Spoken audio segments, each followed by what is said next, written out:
Hi, I'm Eric Roberts, and I want to welcome you to this session in the Worship Leadership Foundations course. This originally is a recording of a live session I did for Propel Worship Leadership Seminars in 2011.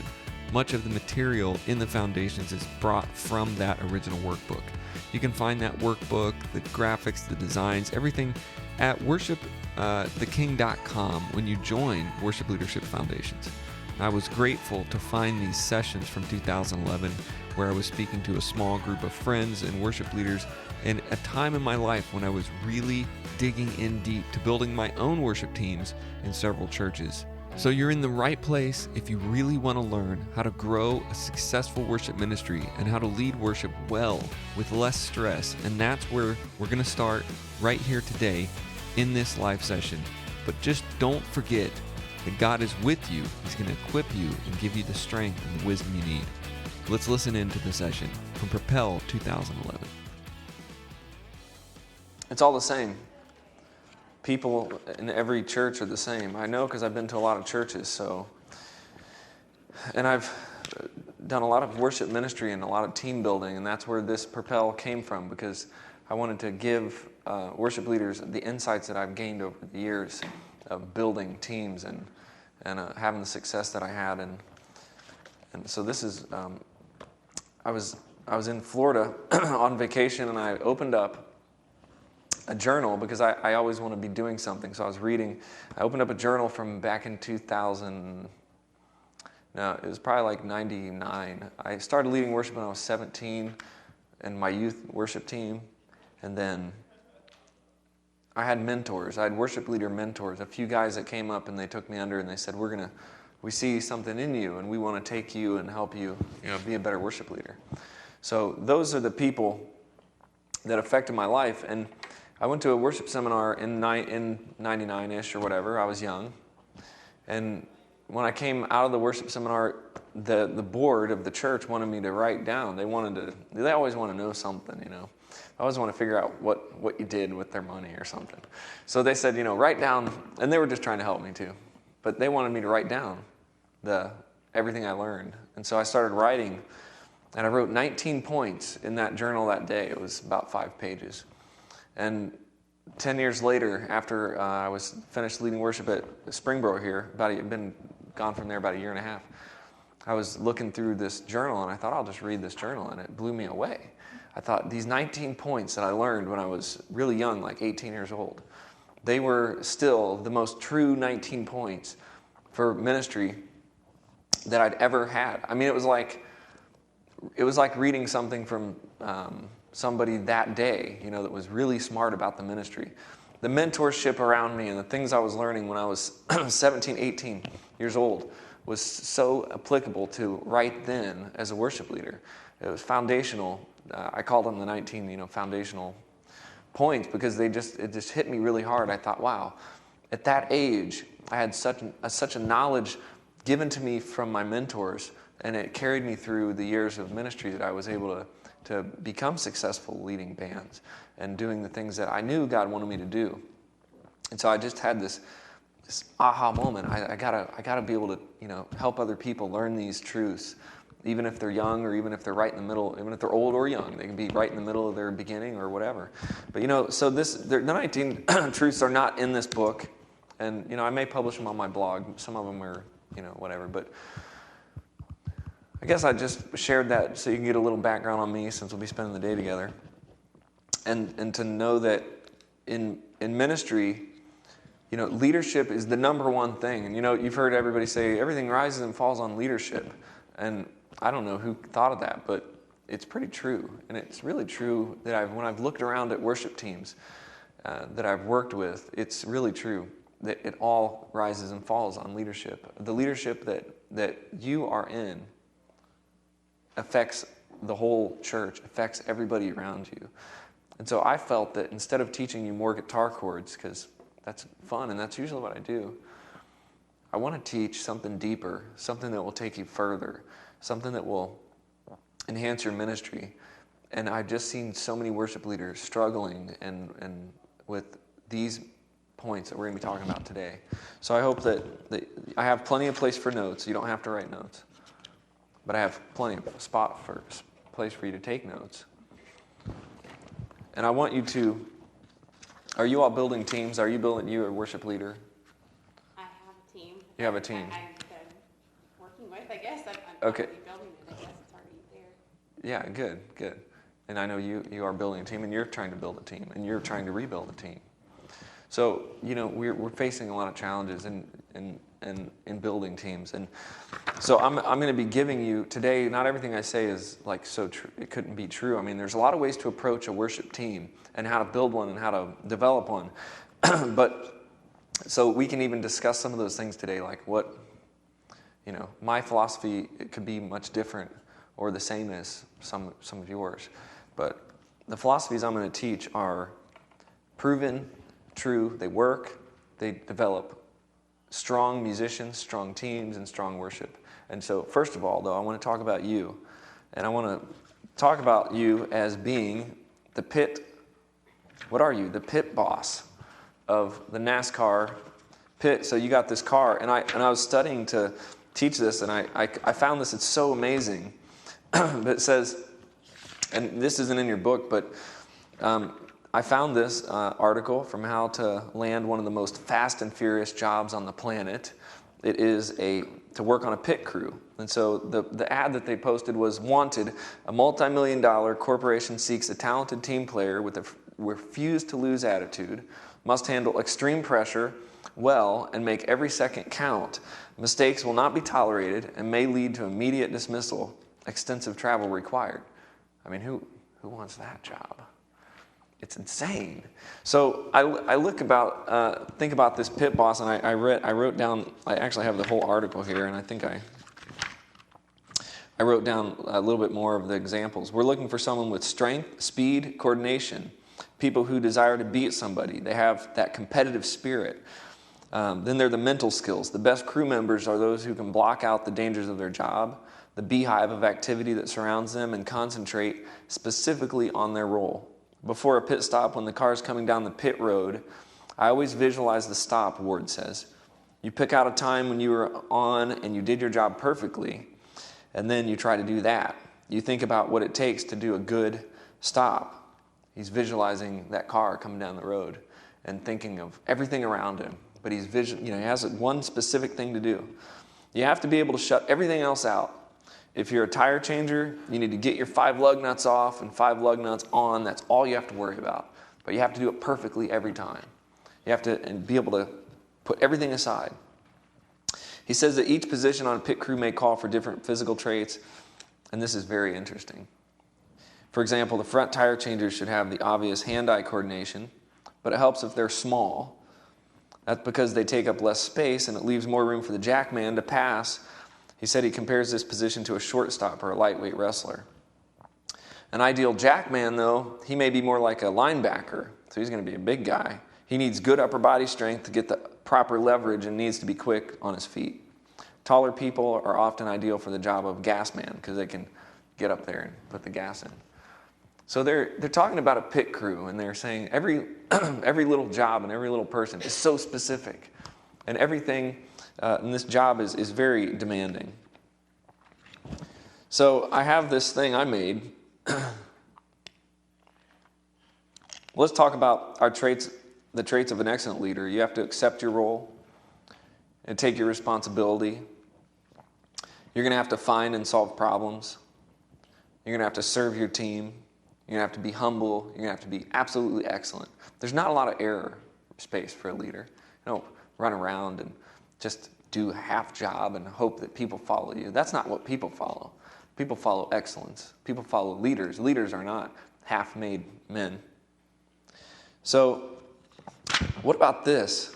You're the leader, doing a great job. You have to have your eyes peeled, taking it all in. You have to see from every different angle. When I think of the pit crew, I also think of the worship team, and I thought, wow, all the times that probably people look up and think, oh, that guy's he's a good singer, a good guitar player. I mean, I'm thinking about everything.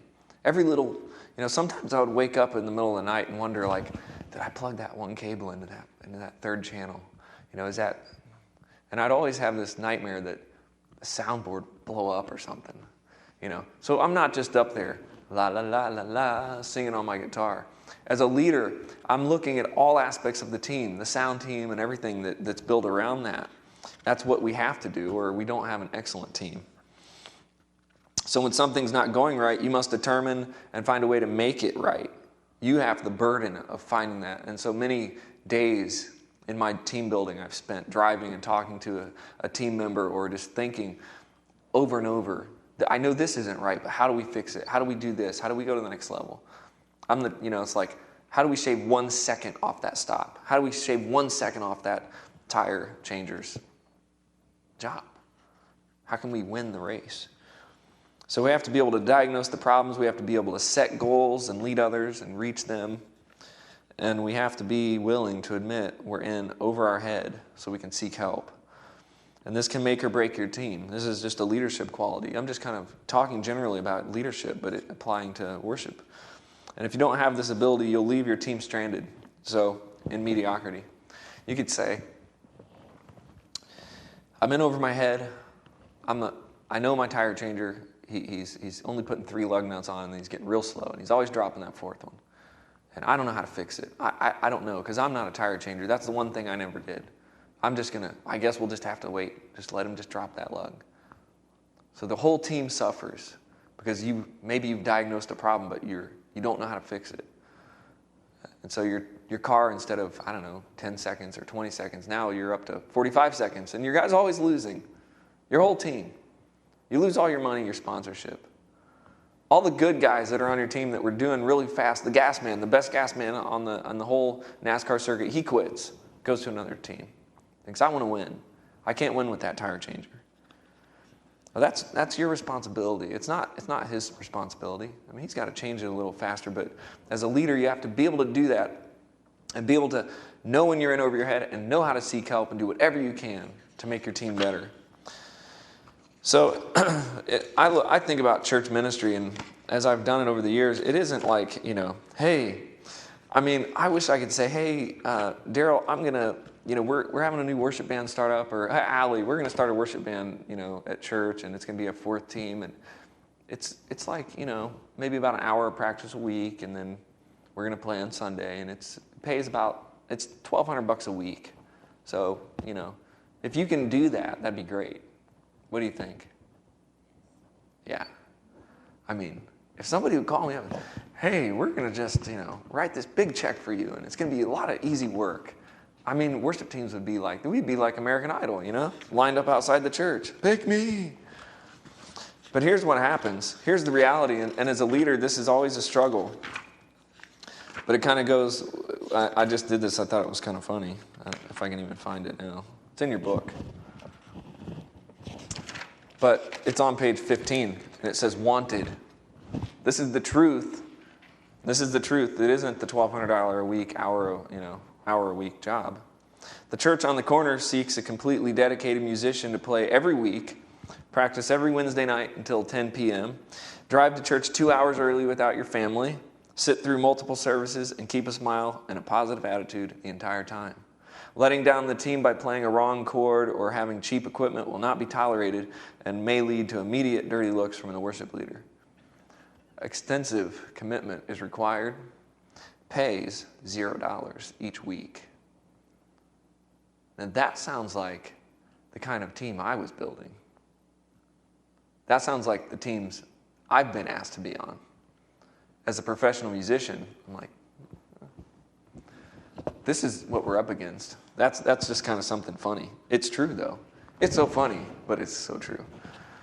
Now, let's look at this page 15 diagram, motivated your team. This is, I want to make sure I get this right.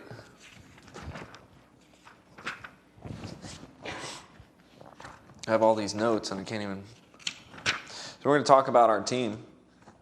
And I just wanted to, when I was thinking through some of this, and some of this might look kind of corporate or whatever, but whatever, we got to think as big as we can in our churches. We have to be as excellent as we can. So your team has some elements, and you can add to this, or you can take this and look at it. You can grade your team as you go through this week. You can think, okay, but to have a good worship service, all we really need is a guitar and Christ. We can sing and worship him, right? But when we're called to take up the reins at a church and lead a congregation, it's not like a simple process that we just do like, okay, yeah, grab a guitar, let's so sing, and that's what I wish it was, but it's not like that. It's not like that. Trust me, well, you guys already know that. Oh, it's easy. Just grab your guitar and just sing and worship. Don't worry if the words are wrong on the screen or if there's, I don't worry if the sound system's broken. Don't worry if half the people don't know how to play. Just sing. That's not it. When we're called into a role as a worship leader, there's many roles that go into that. And part of it is on this little circle of team. You have to have a team, and they have to be at the top. They have to be, first of all, motivated. You have to have a worship-motivated congregation. And that's something as leaders that I've led for some youth groups that are just like, oh, man, they're brutal. They're staring at you the whole time. Like, they're not going to do anything, are they? So talking about a vibrant, healthy church worship program, you need a worship-motivated congregation. You need people who are willing to say, yes, I want to worship. I want to worship God. I came to do that. Then you don't need much else on that. But it's a key element. You need a solid song catalog. You have to have solid songs. You have to have biblical-based songs. We're going to talk about that in our next session. How I think it's one of the most important things in a church that will worship is a solid song catalog, one that motivates the congregation, one that they know, and it's our job. The burden is on us. We are the worship leaders, and most that I know, I pick my own songs. Do you all pick your own songs? You're picking the song catalog for the most part that you're leading the congregation into. And so this is on you. A solid song catalog is very important. Without that, people won't worship. They just won't. You need a well-trained band. You need to have training, and you need to have trained people in your band. That's a very important element, and we're going to be talking about that in detail in the later sections. It takes effort to train a band, and it takes well-trained band members to play worship, especially in today's world. Even though 20 years ago, guitar was very hard to play. You had to be really good to play a solo. Now you don't have to do much. 2 notes will be fine. Slide them up and down. So it's not like they have to be virtuosos, but they have to be well-trained, well-versed in their instrument. That's very important. An excellent sound team.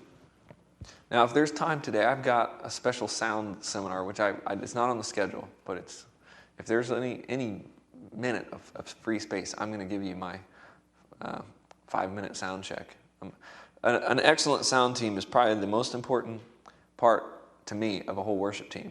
And I know a lot of people don't think that. They overlook this part of the process, and it just destroys their whole program. If you don't have an excellent sound team and great equipment to use or stuff that you can, I won't go into that. If you don't have an excellent sound team, then you're in big trouble. So we're gonna talk a little bit about that. But I want you to, if you got a pen, put a note by that, just mark it, because you need to think through, is my sound team excellent? Are they amazing? Are they always there? Are they always mixing great? Am I very happy with my equipment and with those guys running my sound? And if you're not, this week, this month, you need to put that at the top of your list. Just take this whole seminar, just put it on the bottom, and just put that right up here. Excellent sound team. You can go to practice. You can have the most amazing players. You can do everything. You can have a worship-motivated congregation, and you can't hear the worship leader. The feedback's going on, and the guitar's way loud. No, nobody's going to worship to that. I speak a different language than most people, and as musicians, you might understand this. To me, it's a little bit, it's an emotional language, and it's music. I feel like that is part of my language to God, is music. So if I go to a church and their sound's all messed up, I'm like, what? I can't even fathom what they're doing. I can't speak to God. I can't communicate with Him because my language, it's part of my language. So as a worship leader and as a congregation member, it's important that, is there somebody behind me? I heard something. It's important that as a congregation member and as a worship leader, we are able to speak that language. You guys know what I'm talking about? I mean, I have to hear, like, when I was younger, I would sit on my bed and I would strum. This is weird, but I would just strum a G chord and just close my eyes and I just hear the G chord. And I don't know, it's an amazing thing what God has created. And so when that's your language, you at least I long for that excellence, that sound, that tone that our sound guys are destroying. So we have to train them, we have to be with them, we have to lead them. They're a part of our team. They're like part of, and when we are building this band, our sound guy is like part of the band. He's like one of my number one trusted members. I don't let anybody stand behind my soundboard. It's like my most trusted friend, my most trusted ear. That's the guy. I'll take my guitar player off the stage if I have to, if I had to put him behind the soundboard. It's that important. So please don't ever forget that. You have to have an all-for-one, biblically based team. They have to be inspired. What inspires us to worship? What makes us more than a band, more than a rock band? Because I've been in plenty of rock bands, and they're cool. There's something more when you become all-for-one, inspired, a biblically based team. There's more to it. There's more to it. It's about worship. And you need an inspired team behind you, not just a bunch of players, not just a bunch of great sound guys. All this stuff. You see, all this stuff's kind of just, you need a lot of stuff. An all-for-one biblically based team. So you have to make sure that you have that and create that family, create the foundation in your team members and in your life to have an inspired worship service. You can't just go through the motions. We have to be speaking that language that I was talking about, that worship language to God as a team, as a biblically based way. You might want to think about being blended too. You want to have blended vocalists. And this little tree that I made, I didn't think a lot about it. I didn't sit down and try to create something. I just thought, what are the main elements? The things that I need. And these are those things. You need blended vocalists. You need to have somebody who can sing and somebody who can sing well. So people who don't sing or are not musicians, they'll just whatever. You can sing off key. They don't care. They don't even know. And there's some of your congregation members are like that. They'll say, "Oh, that was really good." And I'm like, "Were you listening to the same thing I was?" I don't think they even sang on pitch, But that's just our language. That's what we're speaking, and we have to have blended vocalists. Not everybody's tone deaf and is just going to be so happy that you did it. They want it to sound good too. Blended vocalists are hard to do, and they're hard to get, and it's hard to maintain. And in our church culture, it's hard to know. So my advice is just work hard and look at what's modern and what's happening. Everybody wants to join the worship team and sing, but half of those people probably shouldn't be on the worship team. And there's all kinds of techniques you can use to change that around, make that happen for you.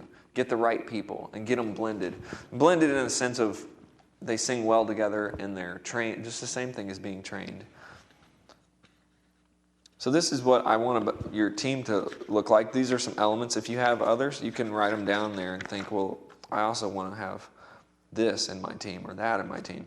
This is just a little guideline of your team. Let's go to page 16. I'm talking about worship team commitment. This is something that I used with my teams at one point. Now you don't have to use it, but you can. But you should have something like this in your team, in that circle that we're looking at. Some expectation and some level of excellence and some bar you're rising. As a leader, that's kind of what you do. You raise a bar up and you say, here's where we're at. And then you keep raising it higher. Here's where we're at. And then you keep raising it higher. Here's where we're at.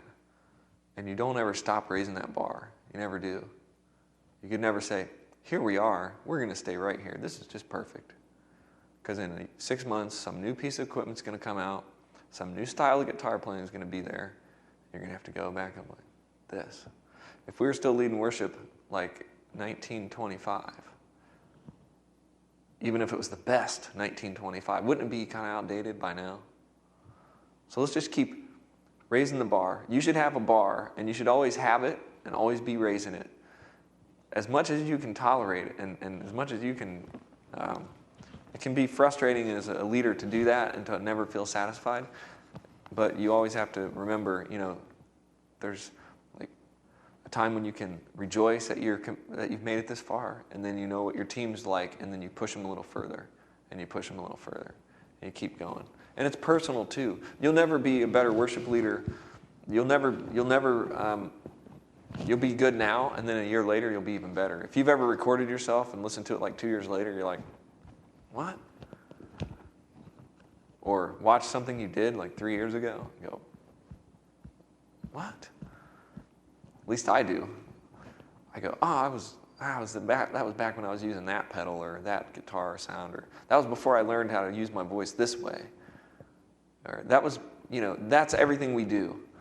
And it should happen for you on a regular basis as a leader, because if it's not, your team is going to be stale. They're just there. We'll just do it. But this was something that I created because I felt like my team wasn't getting me. They weren't understanding what I did. I said, how do you prepare for worship? You read your Psalms, you go to bed early and you sleep well. I mean, I had team members like staying up all night, coming in half asleep. I'm like, wait a minute. The bar is wrong. You guys are under the bar that I'm setting. I go to bed early on Saturday night. That's not a party night. I don't care if you're in college or not. If you're committed to my team, go to bed early and quit acting like you can't wake up on Sunday morning. Prepare the basics. This is stuff that I did, and I learned that over the years doing it made it a lot easier to lead worship. I just lay everything out the night before. Be very, I'm not like that normally. Most musicians aren't. So we work with people that are like us, that are very just like, whatever. Do something. Then we have to do something better than that. So we have to put out rules and put out strategies to make ourselves better and our team better. So get up early and be early. Who does that every day? Who gets up early and goes to work early every day? See? I'm a stay-at-home mom, but I don't have a choice. Okay, stay-at-home mom. So she gets up early and she's ready to go early. But see, people don't think that, like, for church, they probably got up early and went to work early all week. And so like, it's church, yeah. I'll get there. They'll be fine. It's only $0 this week. I'm getting paid anyway. Oh yeah, good question. Huge problem for me. and it will be a problem, and it can be a huge problem. You have to build the team mentality, and this might help. This little sheet. Get up early and be early. I mean, the reason they're late, I think.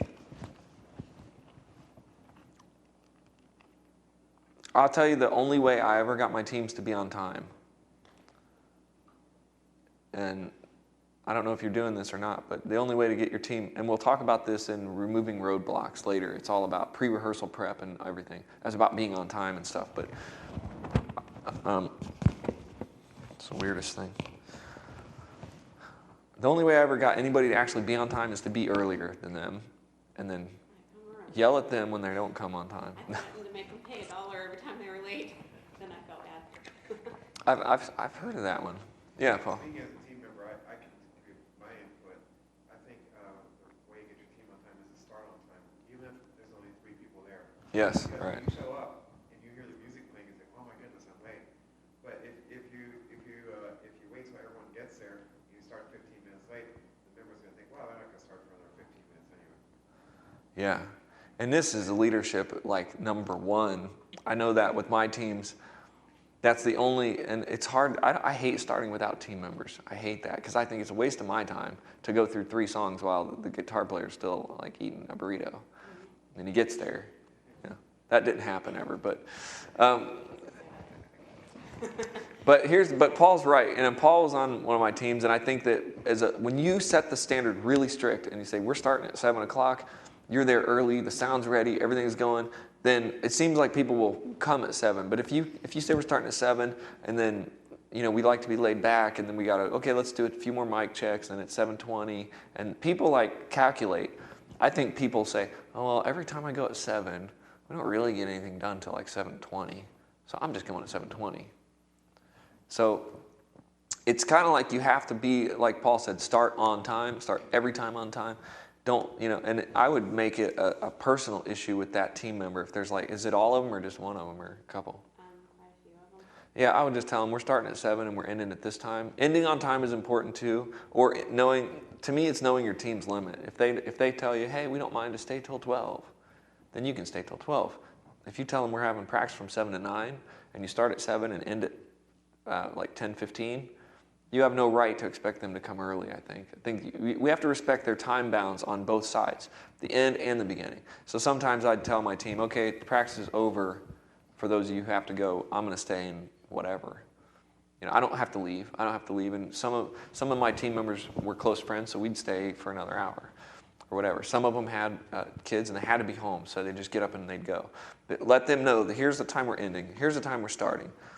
And when you say we're starting at 7 and it just trickles on, it's a weird team thing. It just happens. Everybody will just keep coming late. And it's almost like you want to beat them. It was established before I came to the church that everyone was late. So you have to be the really rotten leader that says, you can, I think something like this and explaining your heart to them is a good way to start. And then always being on time. Because I was not that great at that throughout times I was leading. Sometimes I'd be late or whatever. But as soon as you do that, you kind of break down the motivation for those who are timely to be timely. You kind of offend them, I think.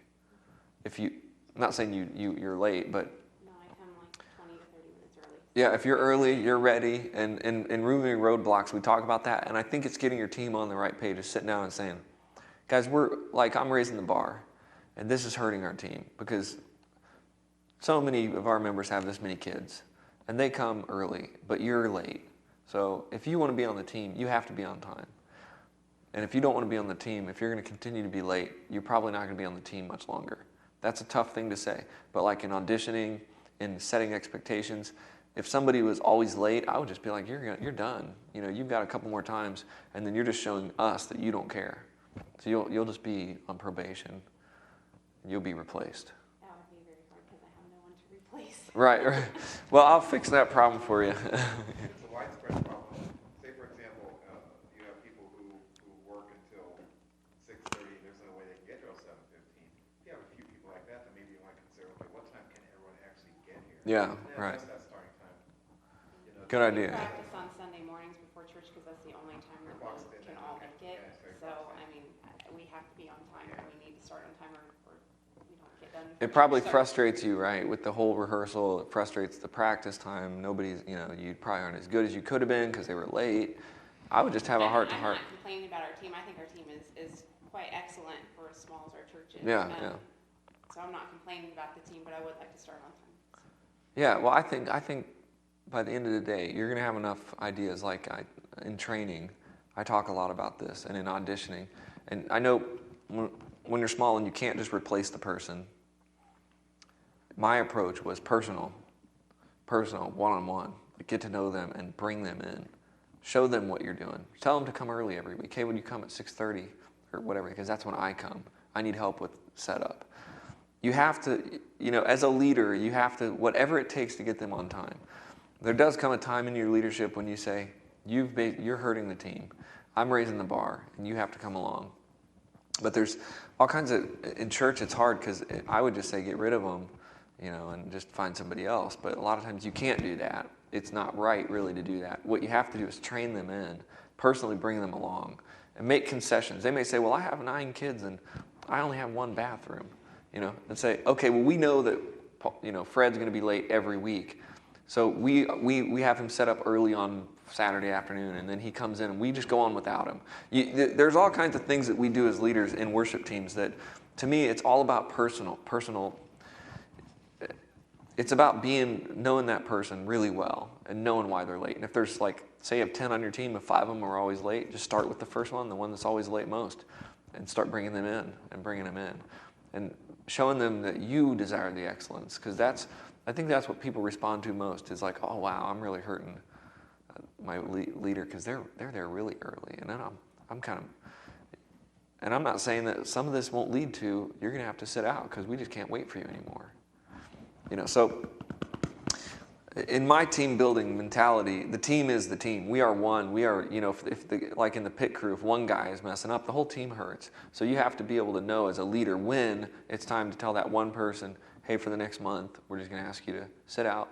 And I'm going to talk to you a little bit more about being on time because we value you. You've got to be on time because we can't be good without you. But because we're trying to be so excellent, we have to ask you just to sit out until you're ready to commit to this. You're ready to commit to laying out your clothes, whatever it takes. But you have to know them really personally, or you end up getting thrown out of the church yourself, probably. You know, that's good. That's good. You know, there's so many elements, but I think if we stick to leadership principles that are you know, and just talk and communication. A lot of times, I would jump into things maybe before talking to that person, because we have a vision as a leader. This is where we're going. This is what we're going to do. And then that person's like, yeah, but I have 9 kids. I can't. You know, so you have to put your vision, you know, make your excellence as high as you can, but put those things aside. So when you go to your team members, you're bringing them along. You can't have a team. As a leader, for me, I mean, I would strap every single one of my team members on my back and drag them through the mud if I had to get them where I wanted to go.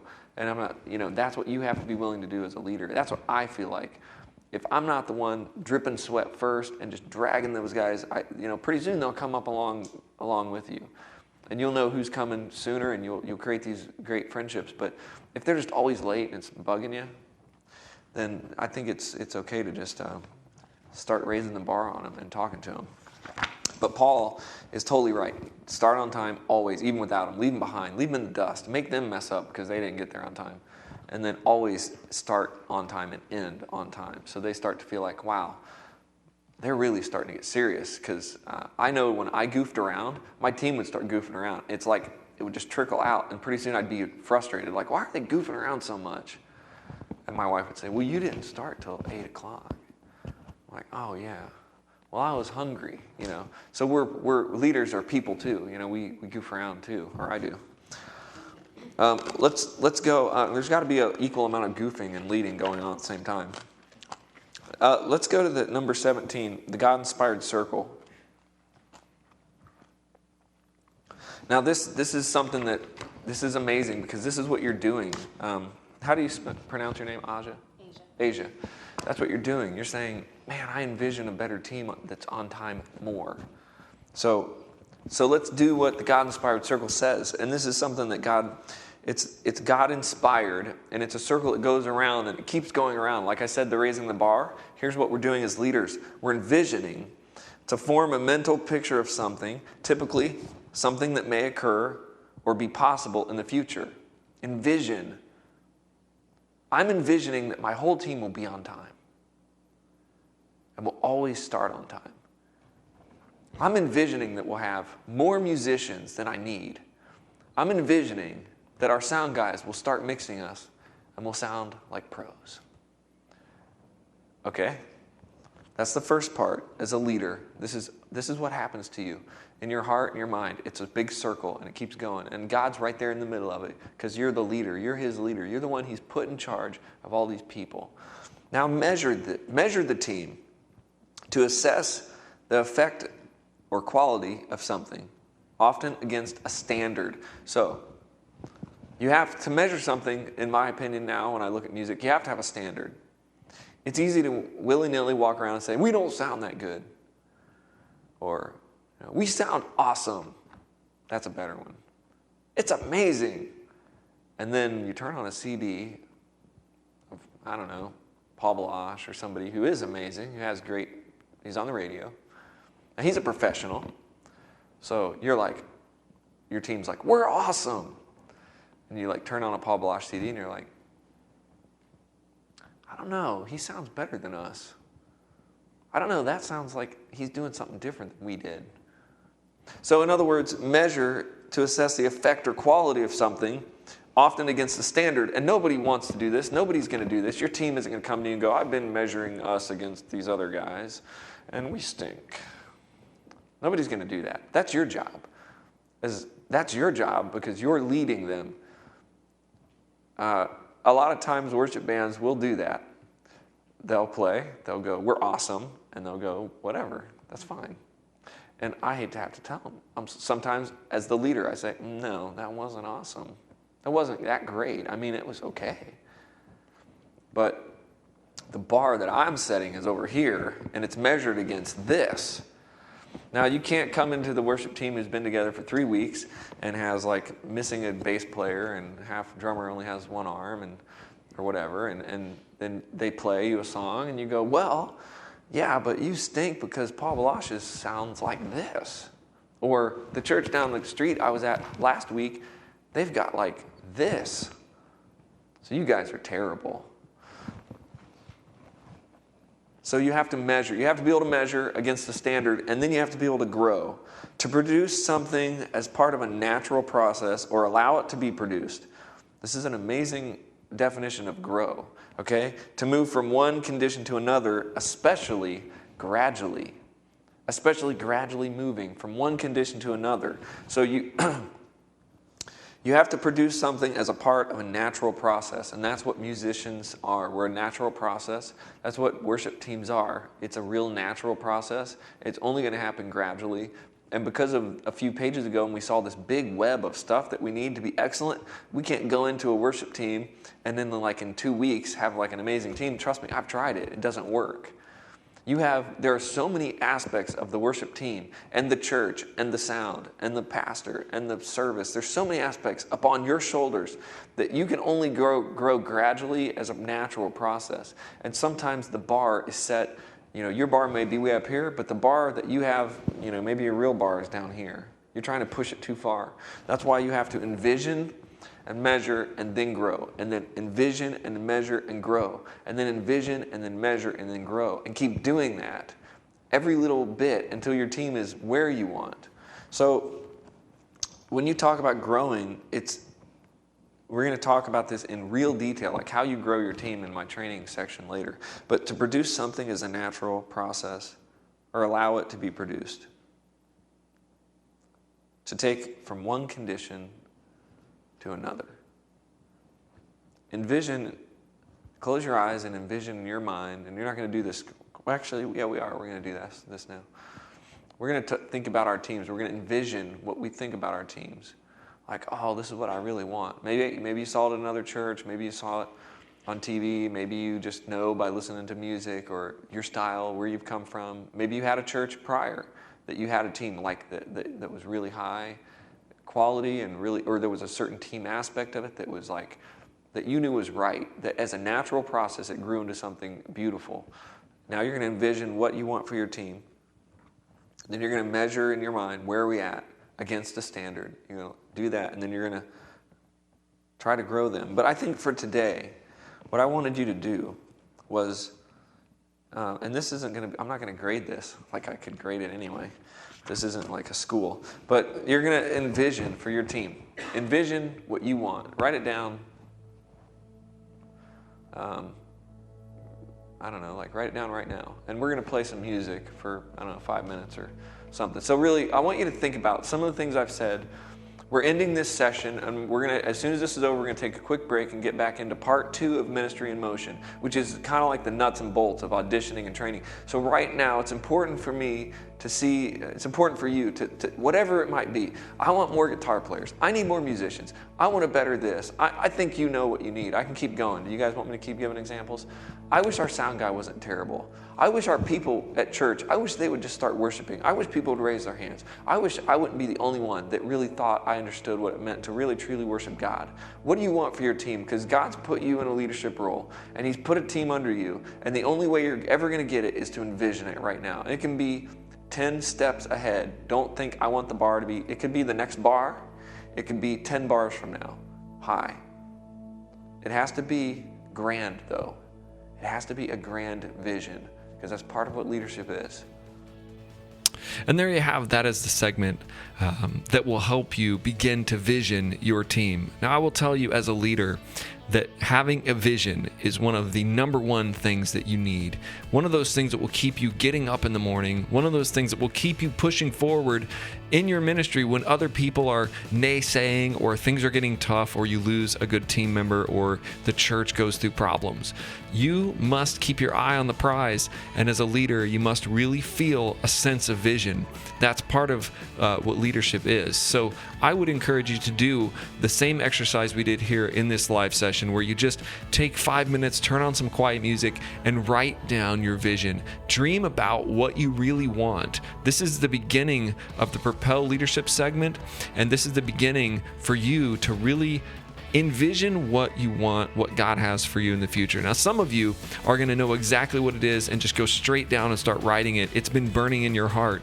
Others of you may just feel like you need a little more time to think, God, what do you want for the next step? God, what do you want for the ministry moving forward? And I encourage you to take this quiet time now, turn on some music, and just let those emotions and thoughts come out on paper. God will be with you. I am praying for you. And if you need my help anytime, go to worshiptheking.com and click contact. God bless.